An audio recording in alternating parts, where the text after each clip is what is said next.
Russia-Ukraine war has entered its third autumn season. As Russia progresses with its troops on the front lines, Ukrainian president has warned the situation on the battlefield against Moscow is very, very difficult. With the arrival of winter, Moscow is ramping up its military recruitment. As of now, Russia has ordered the conscription of over 130,000 servicemen. Situation looks tense for Ukrainian troops on the battleground, where Russian forces have reached the center of Vuhledar. Regional governor of Ukraine's Donetsk region says Russian forces have reached the eastern bastion that has resisted Moscow's assault since the start of Russian invasion. Control of the town, which Russians have long regarded as one of Ukraine's toughest fortified positions to crack, is considered important by both sides because of its position on elevated ground and because it sits at the intersection of the eastern and southern battlefield fronts. Drone videos of Russian flags being raised in Ukrainian town of Vuhledar have been circulating on social media. Russia's defense ministry says its forces had taken the villages of Hosta and Hyrorivka. In Ukraine's southern city of Kherson, Russian shelling has claimed the lives of 6 civilians. Another 6 people were wounded in the artillery strike on a central bus stop. Kherson region military released a video appearing to show damaged building on the Palace of Youth and Students with fire burning on the stage of the main auditorium.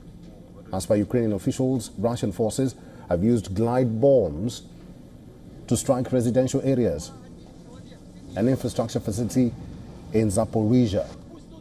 Russian aerial bomb has killed 1 and wounded 6 others in the city.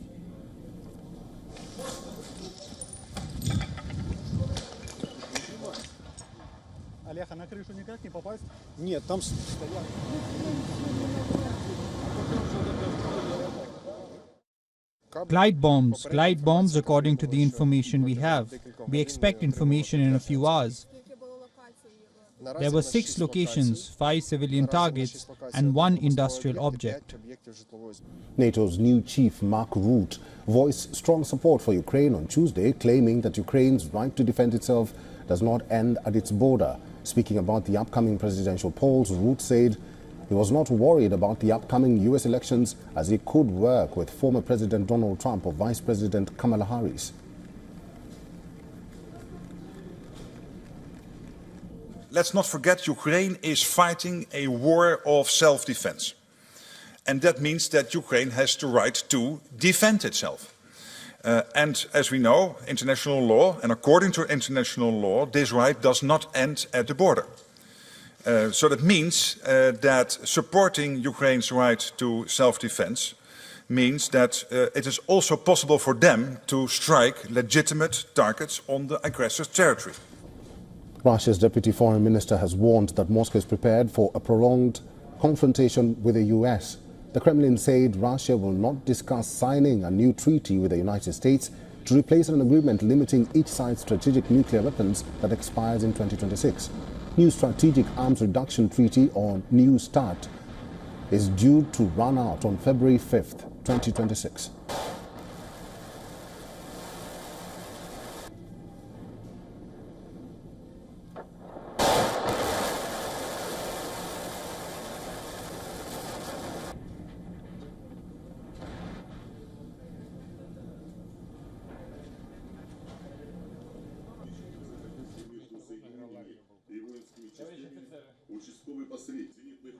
Мало приятно, мягко говоря. Но это все то же самое.